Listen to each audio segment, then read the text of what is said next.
Newton's first law of motion. In our everyday life, we observe that effort is required to put a stationary object into motion or to stop a moving object. Have you ever wondered if a ball kicked on the ground would keep moving forever, or after some time would naturally stop moving? The ball will continue to move unless an object of force stops it. Here comes Newton's first law, which states a body continues to be in its state of rest or of uniform motion unless acted upon by an unbalanced external force.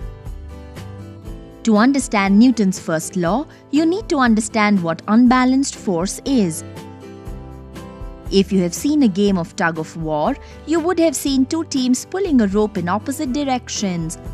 If the rope doesn't move, the forces applied by the teams are balanced forces as they are of equal magnitude in opposite direction. If one of the team applies greater force, it pulls the other team and the rope towards their side. In this case, the forces are unbalanced as the two forces are of unequal magnitudes in the opposite directions. If one of the team lets go of the rope, the opposite team falls backwards. This tendency to fall backwards despite letting go of the rope is due to inertia. That is, if an object is at rest, it tends to remain at rest, and if it is in motion, it tends to stay in motion. This property of an object is called its inertia. Inertia can be classified into three categories: inertia of rest, inertia of direction, inertia of motion. Certain experiences that we have while traveling in a bus can be explained on the basis of the law of inertia. When a passenger is standing in a stationary bus that suddenly moves, the movement pushes the passenger backward. Why does this happen? This is due to the inertia of rest experienced by the passenger in the upper part of his body. The body is at rest when the bus is at rest. When the bus starts, all of a sudden, the lower part of the body is in contact with the vehicle that started moving, whereas the upper part of the body continues to be at rest because of the inertia of rest. Inertia of rest is the tendency of a body to resist any change in its state of rest. What happens when a fast-moving bus negotiates a right-hand curve on the road?